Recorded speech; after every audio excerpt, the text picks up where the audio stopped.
Jack Harrison looked out the small window of the spaceship horizon. The stars seemed different from this far away from Earth. He touched the silver badge on his blue uniform and sighed.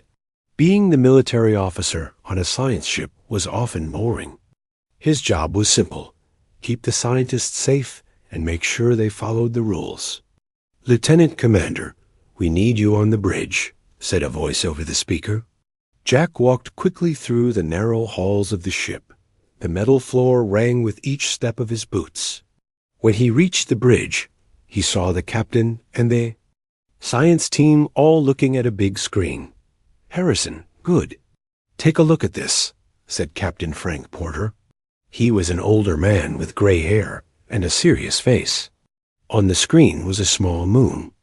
It looked normal enough, gray and rocky, but there was something on its surface that was not normal at all. "Are those buildings?" Jack asked. Dr. Valerie Wells nodded. She was the head scientist, a woman with short brown hair and smart eyes. "Yes, and they're not natural. Someone built them." Jack felt his heart beat faster. In all the years humans had traveled in space, they had never found proof of intelligent alien life. "Until now. We're going down to look," said Captain Porter. "And you're coming with us, Harrison." 6 hours later, Jack stood on the surface of the alien moon. The air was thin but breathable. He looked up at the huge gas giant planet that the moon circled. It filled half the sky with swirls of orange and red. The buildings were like nothing Jack had ever seen. They were made of a dark blue material that seemed to shine from within. They had strange curves and angles that made his eyes hurt if he looked at them too long. "These structures are at least 1,000 years old," said Dr. Wells as she used her scanner. "But they show no damage from time. Whatever they're made of, it's incredible." The team of 5 moved carefully through what seemed to be a city. There were no signs of the aliens who had built it. No bodies, no pictures, nothing personal left behind. "It's like they just walked away," said Ben Rivers, a young scientist with glasses. "Like they all left at once." "Or were taken," said Lisa Cruz, the team's language expert. She pointed to marks on one of the walls. "These might be writings. I need more time to study them." As the day went on, they found more buildings, all empty. The sun began to set, making the strange city cast long shadows. "We should head back to the ship soon," said Captain Porter. "We can come back tomorrow." That's when they found the underground room. It was Dr. Wells who noticed the circle on the ground that looked different from the rest of the floor. When they moved it aside, stairs led down into darkness. "I'm going first," said Jack, taking out his light. That was his job after all, to face danger before the others. The stairs went down for a long time. The air grew colder. Finally, they reached a large round room. Their lights showed walls covered with symbols. "This is amazing," whispered Lisa. "These are definitely writings." In the center of the room was a raised platform with a single symbol carved into it. Jack moved closer to look at it. "That's weird," he said. "What is it?" asked Captain Porter. Jack pointed to the symbol, then to his uniform. On his left shoulder was the mission patch for their journey, a circle with 2 lines crossing through it. The symbol on the platform was almost exactly the same. "It must be a coincidence," said Dr. Wells, but she sounded unsure. They all stared at the matching symbols. It made no sense. How could aliens from another world use the same symbol as humans? "We need to report this," said Captain Porter. "Let's go back to the ship," and a noise from the darkness made them all turn. Jack raised his weapon. "Who's there?" he called out. For a moment, nothing happened. Then a figure stepped into the edge of their light. It was shaped like a human, but clearly not human at all. The creature had blue skin that seemed to glow faintly. Its eyes were large and silver, with no pupils. It had no hair, and its fingers were long and thin. Most surprising of all, it looked female. No one moved. No one spoke. The alien and the humans just stared at each other. Then the alien's silver. Eyes moved to Jack's uniform. She saw the symbol on his shoulder. Her face changed in a way that even on an alien, Jack could recognize as shock. Slowly, carefully, the alien girl moved toward Jack. The others backed away, but Jack stood his ground. He wasn't sure why, but he wasn't afraid. The alien stopped right in front of him. She looked at his face, then back at the symbol on his uniform. Then, to everyone's surprise, she knelt down on one knee. She looked up at Jack and opened her mouth. What came out was even more shocking than her appearance. "You're the one," she said in perfect English, though her voice had a strange musical quality. "After all this time, you've finally come." Jack was too stunned to speak. How did she know English? What did she mean? Before he could ask any questions, a loud alarm sounded from the device on Captain Porter's belt. "Something's coming," the captain said, looking at the small screen. "Something big, heading straight for the moon." "We need to get back to the ship," said Dr. Wells. The alien girl stood up. "No," she said. "The Korgans have found us. If you go to your ship now, you will die." "The what? Who are you?" Jack asked. "My name is Lyra," said the alien, "and I have been waiting for you for a very long time. Please, you must come with me. I can hide you." Captain Porter looked suspicious. "Why should we trust you?" Lyra pointed to Jack's symbol. "Because the prophecy said you would come. The ones who bear the mark of the ancestors. The ones who will save us all." Another alarm beeped. Whatever was coming was getting closer. "We don't have time to argue," said Jack. "Let's go with her for now." As they followed Lyra deeper into the underground complex, Jack wondered what he had gotten them into. One thing was clear. Their simple exploration mission had just become much more complicated.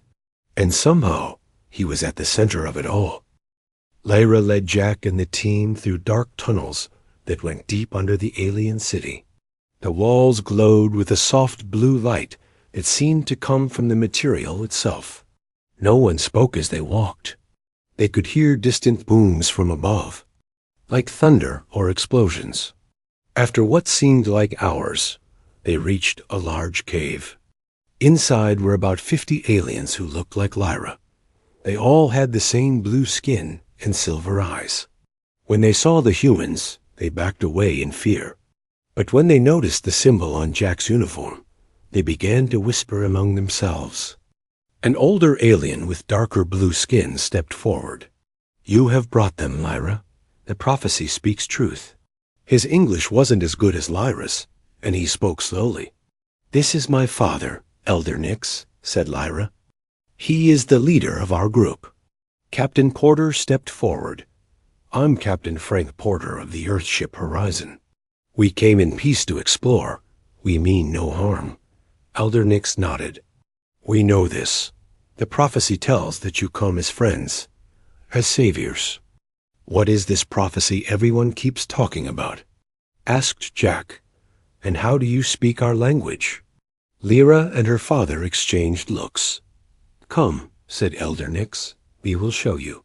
They were taken to a smaller cave where the walls were covered with the same symbols they had seen in the underground room. Lyra pointed to a series of drawings that showed beings that looked like humans standing with the Viridians, as they called themselves. Both groups were marked with the same symbol that was on Jack's uniform. "Our ancestors said that long ago we were visited by beings who called themselves the Guardians," explained Lyra. "They taught us many things and helped us build our cities. They told us that we were not alone in the universe, that they had visited many worlds and helped many species." "These Guardians, they look like us?" asked Dr. Wells. "No," said Elder Nix. "They were different, made of light, almost. But they spoke of their other children, who looked much like you. They said that one day, when we were in greatest need. You would come. You would bear their mark, and together we would defeat a great enemy." "The Korgans," said Jack, remembering what Lyra had said earlier. Lyra nodded. "The Korgans came to our world 50 years ago. They destroyed much of our civilization and took many of our people. We have been hiding ever since. Those who are taken never return." "But why?" asked Lisa Cruz. "What do they want?" "They feed on us," said Elder Nix, his voice sad. "Not our bodies, but our minds. They have machines that can take the energy of our thoughts, our feelings. They use it to power their ships, their weapons." The humans looked at each other in horror. It sounded impossible, but the fear in the eyes of the Viridians was real. "As for your language," continued Lyra, "the Guardians left us knowledge of many tongues. They said we would need them when the time came.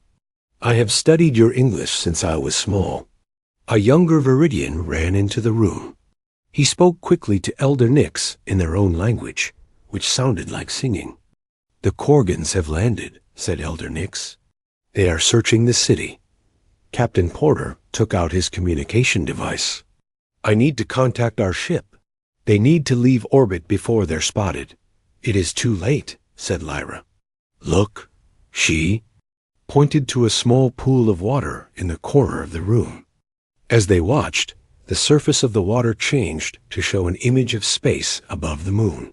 The horizon was there, but so were 3 much larger ships.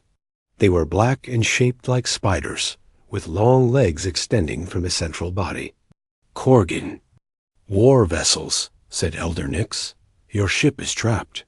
Jack watched as the horizon tried to flee. It was fast, but the Korgan ships fired some kind of energy beam that caught the Earth ship like a net. The horizon slowed, then stopped. "They're using a gravity weapon," explained Lyra. "Your friends cannot escape." "We have to help them," said Jack. "How?" asked Ben Rivers.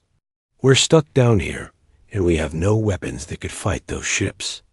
Jack looked at the symbol on his uniform, then at the same symbol on the wall. "The prophecy says we defeat the Korgans. There must be a way." Lyra and Elder Nix exchanged looks again.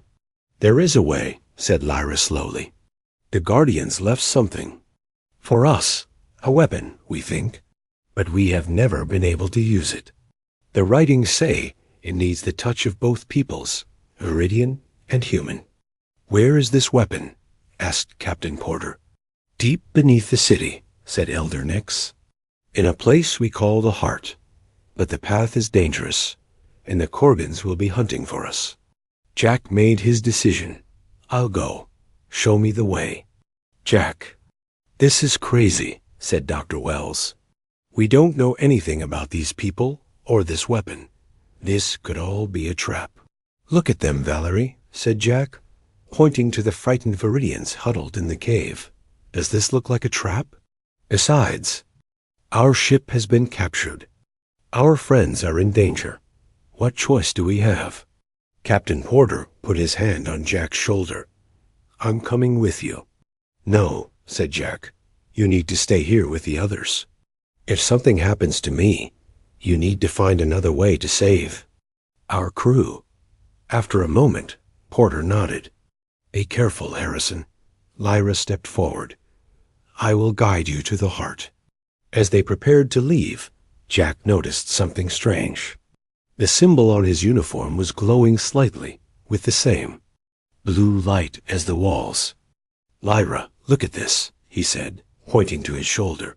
Her silver eyes widened. "It has begun." The prophecy said the mark would shine when the time came. She touched the glowing symbol gently. "You truly are the one we have been waiting for." Jack didn't know if he believed in prophecies, but he did believe in helping people in trouble. And right now, both the Viridians and his own crew needed help. "Let's go," he said. "Show me this weapon." As they left the safety of the caves, Jack wondered what they would find at the Heart, and if it really could save them from the Korgans. Whatever happened, he knew nothing would be the same after today. Above them, the Korgan ships surrounded the horizon, and soldiers in black armor searched the empty city for any sign of life. The hunt had begun. Jack and Lyra moved quickly through the dark tunnels beneath the alien city. The glow from Jack's uniform symbol grew brighter, casting a blue light that helped them see the path ahead. They could hear sounds from above, heavy footsteps and strange mechanical noises. "The Korgans are searching every building," whispered Lyra. "They know we are here somewhere." "How much further to this heart place?" asked Jack. "Not far now, but there is something I must tell you." Lyra stopped and turned to face him. "The weapon at the heart. We are not sure what it does. The writings of the Guardians are not clear. It might not be what we think." Jack frowned. "What do you mean?" "Some of our scholars believe it is not a weapon at all, but something else. A tool, perhaps, or a way to contact the Guardians. But you said could help us defeat the Korgans." "That is what the prophecy says, but prophecies can be difficult to understand." Jack sighed. They had come too far to turn back now. "Well, whatever it is, it's our only hope at this point." They continued deeper into the tunnels. The walls changed from the blue material of the city to natural rock. The tunnels became narrower and rougher. Soon they were climbing down steep paths that seemed to go on forever. Finally, they reached a large underground cave. In the center was a pool of water that glowed with the same blue light as the city walls. Beyond the pool was a stone door covered with symbols. "The heart," said Lyra. "No Viridian has passed that door in generations. The writings say only when both peoples come together can it be opened." Jack approached the door. There was a handprint, carved into the stone at about chest height. Next to it was the now familiar symbol that matched his uniform. "I think I'm supposed to put my hand here," he said. Lyra nodded. "And I must do the same." She pointed to another handprint on the opposite side of the door. "On 3, said Jack. 1, 2, 3. They both placed their hands on the stone. For a moment, nothing happened. Then the symbol began to glow brightly. Lines of blue light spread out from their hands, tracing the patterns carved into the door. There was a deep rumbling sound, and slowly the door began to open. Behind the door was a round room with a high ceiling. In the center was a tall crystal that reached from floor to ceiling. It pulsed with energy, changing colors from blue to green to purple and back again.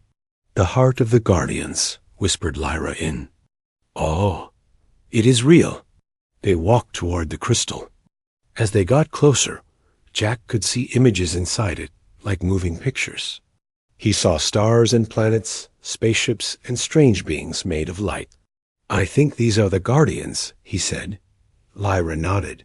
"Yes, and look there." She pointed to another image that showed beings that looked like humans standing with Viridians.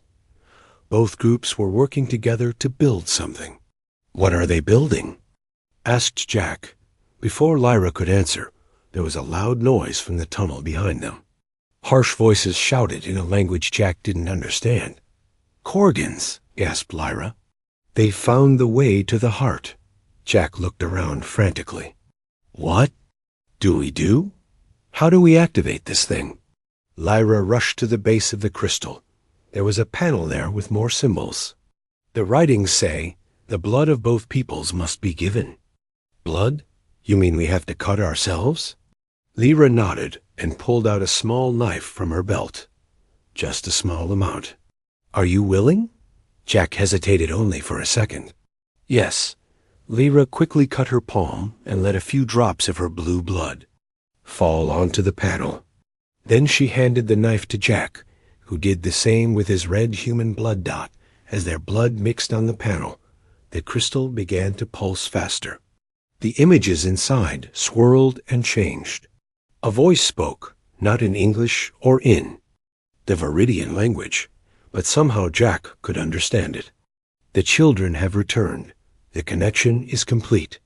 The crystal's light grew blindingly bright. Jack felt a strange sensation, like his mind was expanding. Suddenly, he could see the Korgan ships in orbit, the captured horizon, his friends, being held prisoner. He could even see inside the minds of the Korgans. "They're afraid," he said in surprise. "The Korgans, they're terrified of us." "Of humans and Viridians together." Lyra's eyes widened. "You can see their thoughts?" "Yes, and more. I can see ... everything." Jack was overwhelmed by the flood of information. The Guardians weren't aliens. Lyra, they were our ancestors, both of ours. They seeded life across the galaxy, created both humans and Viridians. We're related. That's why the symbol is the same. "The two peoples shall become one again," said Lyra, quoting from the prophecy. "Now I understand." The voices from the tunnel grew louder. The Korgans were getting closer. "We need to do something," said Jack. "How do we use this to stop them?" As if in response to his question, the crystal pulsed again. Jack felt a new knowledge enter his mind. "It's not a weapon," he said. "It's a communication device, the most powerful one ever created. It can send a message to every mind in the galaxy at once." "What message should we send?" asked Lyra. Jack thought of the fear he had sensed in the Korgan minds. The truth, that they don't need to harvest other species for energy, that there's another way. The Guardians knew it, but the knowledge was lost. He reached out and touched the crystal again. Lyra did the same. Together, they focused their thoughts on peace, on cooperation, on the shared heritage of all the species created by the Guardians. The crystal's light shot upward, through the rock ceiling and into space. Jack could feel the message spreading, touching every mind on the moon, in orbit, and beyond. In that moment, the first Korgan soldiers burst into the chamber. They were tall beings with gray skin and 4 arms, wearing black armor. They raised their weapons, but then stopped as the crystal's light washed over them.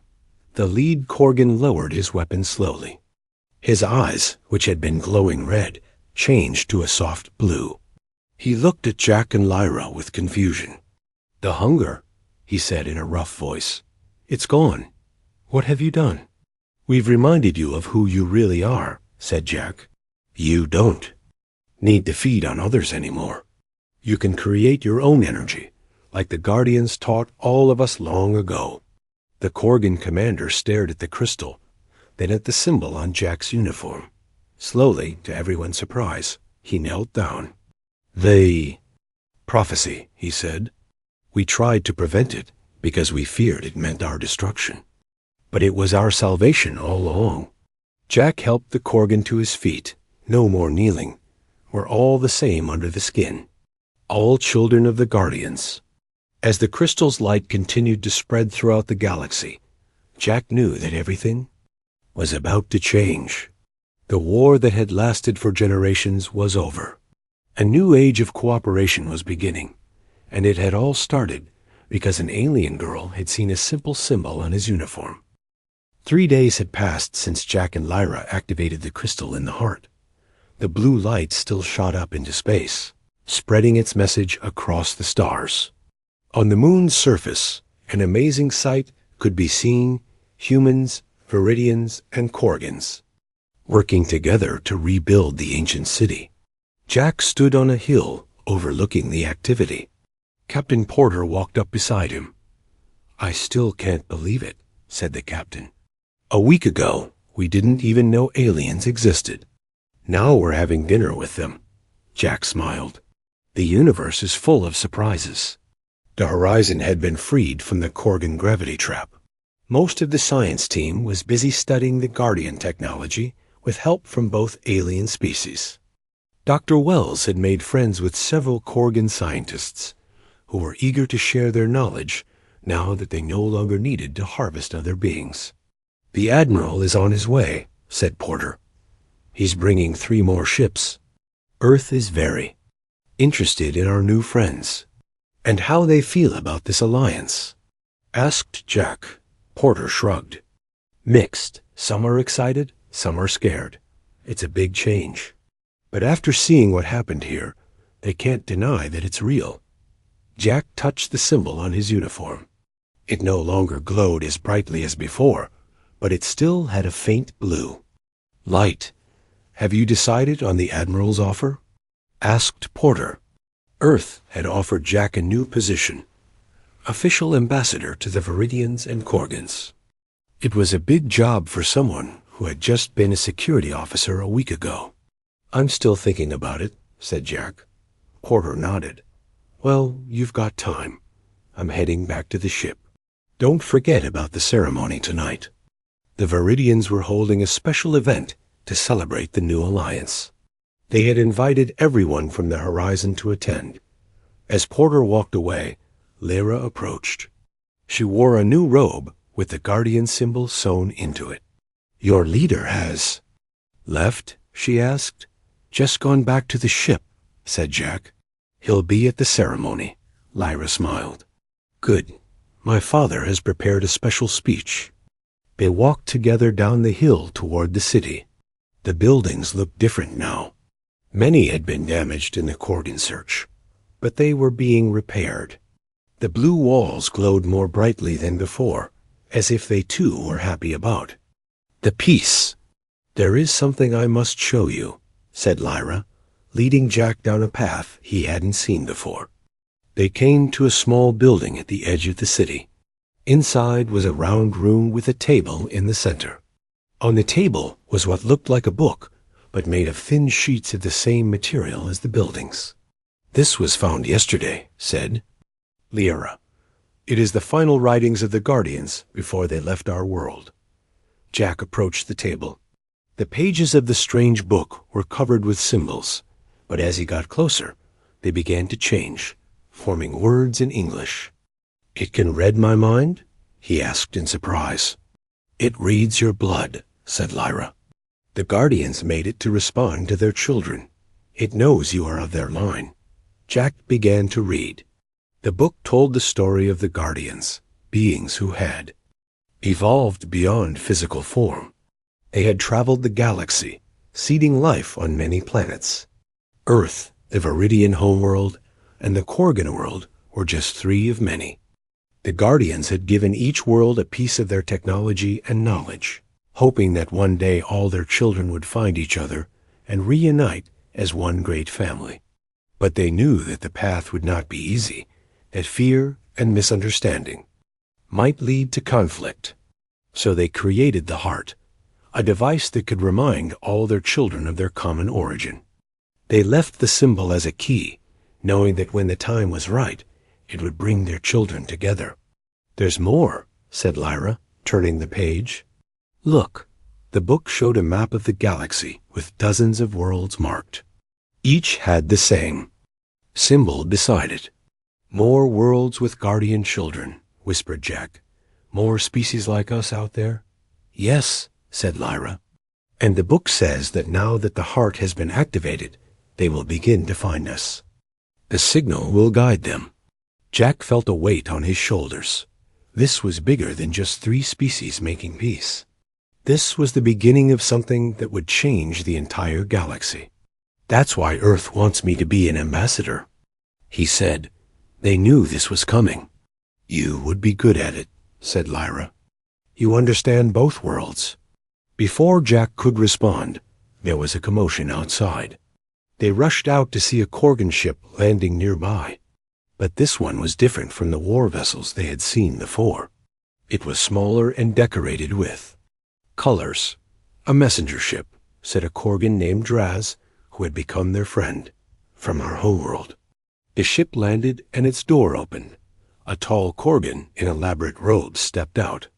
Everyone, including the other Korgans, bowed slightly. The High Commander, whispered Draz. Leader of all Korgan fleets.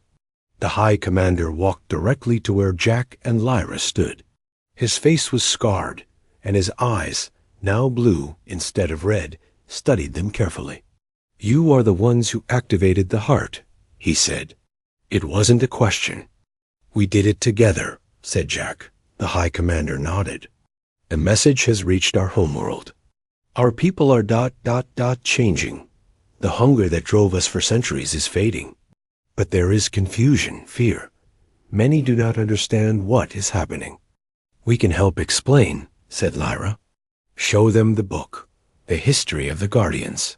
Yes, said the High Commander. That is why I have come, to invite you both to our world. To help us through this transition. He looked at Jack. Your Earth leaders have agreed, if you are willing. Jack glanced at Lyra, who nodded encouragingly. I'll go, said Jack. But not as Earth's ambassador. As a representative of all three worlds. We're in this together now. The High Commander's face showed what might have been a smile. Well said. The ceremony will be in 3 days. We have much to prepare. As the High Commander walked away to speak with the other Korgans, Jack turned to Lyra. Looks like I've made my decision about that job offer, he said.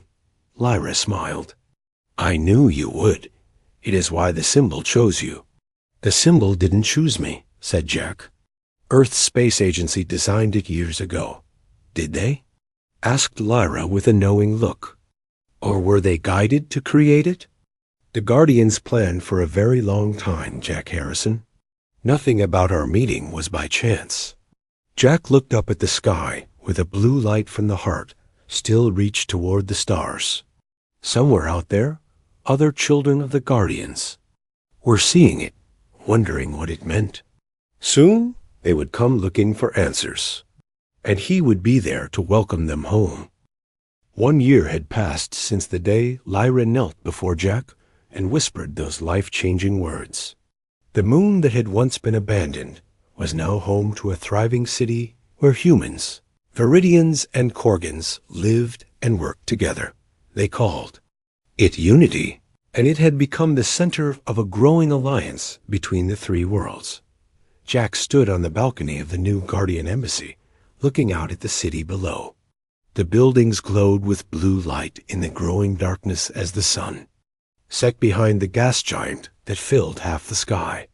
He wore a new uniform now, one that combined elements from all three cultures. The Guardian symbol was still there on his shoulder, but it was joined by symbols from Earth, Viridia, and Korga. Ambassador Harrison, they're ready for you, said. A young human aide named Mia. Jack nodded and followed her inside. The main hall of the embassy was filled with representatives from all three worlds. They stood as he entered. At the front of the room was a large screen showing 3 faces, the President of Earth, the High Elder of Viridia, Lyra's father Nyx, and the High Commander of Korga. Ambassador, thank you for joining us, said the President. We have exciting news to share. The High Commander spoke next. Our deep space sensors have detected a ship approaching from beyond our star systems. It bears the Guardian symbol. Jack felt his heart beat faster. Another Guardian child species? Yes, said Elder. Nyx. They received the signal from the heart and have come to find us. They will reach unity in 3 days. This will be the 4th species to join our alliance, said the President. And we want you to lead the welcome ceremony, Ambassador Harrison. Jack nodded. I would be honored. After the meeting, Jack went to his office where Lyra was waiting. In the past year, she had become the Viridian ambassador to Earth and his closest friend. Some said they were more than friends, but Jack and Lyra never confirmed the rumors. You heard about the new ship? She asked. Yes, the 4th Guardian child species. I wonder what they'll be like, Lyra smiled. The book says there are 27 in total. We have a long way to go. Jack sat down beside her. Sometimes I still can't believe all this. A year ago, I was just a security officer on a science ship. Now I'm helping to build a galactic alliance. The Guardians chose well, said Lyra. You were the right one to wear their symbol? Jack looked at the wall where he had hung his old uniform in a frame. The symbol there had stopped glowing months ago, but he kept it as a reminder of how everything had changed. Have you read the latest report from the science team? Asked Lyra. Jack nodded. The scientists from all three worlds had been studying the Guardian technology. They had learned to use some of it, including the communication pools that allowed them to see and speak across vast distances. They think they've figured out how to use the star maps in the heart, he said. We might be able to find the other worlds instead of waiting for them to find us. That would speed things up, said Lyra. But there's something else, isn't there? You seem troubled. Jack sighed. Lyra knew him too well. It's the dreams. They're getting stronger. Since activating the heart, Jack had been having strange dreams. He saw places he had never been, people he had never met. Sometimes he saw the Guardians themselves, beings of pure light moving among the stars. The book says the Chosen One would carry the memories of the Guardians, said Lyra. Perhaps that's what's happening to you? But why me? Why not you or one of the Korgans? We all activated the heart together. Lyra touched his hand. The Guardians have their reasons. And you are not alone. I will help you understand these dreams. Jack smiled at her. What would I do without you? A knock at the door interrupted them. It was Draz, the Korgan, who had become one of Jack's closest advisors. Ambassador, there's a situation in the old city. Some of the new Korgan settlers are having trouble with their living quarters. The energy systems are not compatible with their needs. Jack stood up. I'll come right away. As they walked through the streets of Unity, Jack marveled at how much had changed. A year ago, these same Korgans would have been hunting the Viridians. Now they were neighbors, struggling with ordinary problems like housing and energy. Reached the old city, where several Korgan families had moved into renovated buildings. Their leader, a female named Kira, explained the problem. Our bodies need more heat than humans or Viridians, she said. The building systems cannot provide enough without overloading. Jack thought for a moment. What if we use some of the Guardian technology? The crystals from the heart can generate heat without much power. Draz nodded. It could work. I'll speak with the science team. As they discussed solutions, Jack noticed a small Korgan child watching him from a doorway. The child seemed fascinated by the symbol on Jack's uniform. Slowly, the young Korgan approached him. Are you really the one who stopped the hunger? The child asked. Jack knelt down to be at eye level with the child. Not just me. All of us together, humans, Viridians, and Korgans. We all helped each other. The child reached out and touched the symbol on Jack's shoulder. My mother says before you came, we had to hurt others to live. Is that true? Jack nodded sadly. Yes, but it wasn't your fault. You didn't know there was another way. Now you do, and things are different. The child smiled. I'm glad. I don't want to hurt anyone. Later that evening, Jack stood at the window of his quarters, looking up at the stars. Somewhere out there, a new ship was approaching, carrying another species of Guardian children. Would they be friendly? Would they understand the message of peace and unity? Lyra joined him at the window. What are you thinking about? The future, said Jack. We've come so far in just 1 year. What will happen in 10 years? Or 100? The Guardians had a plan, said Lyra. They wanted all their children to find each other, to become a family again. We're just beginning that journey. Jack nodded. A journey that started because you saw a simple symbol on my uniform. Lyra smiled and knelt before you and whispered, You're the one. No more kneeling, remember? Said Jack. We stand together. Now, as equals. As family, said Lyra as the stars shone above them. Jack thought about all the other Guardian children out there in the darkness of space. Soon they would all be connected again, united by the symbol that had brought them together. The symbol that had changed everything. The journey was just beginning. But Jack knew that whatever challenges lay ahead, they would face them together, not as separate species, but as one family, returning to the path the Guardians had set for them long ago. And it had all started with a chance meeting, a uniform, and 7 simple words.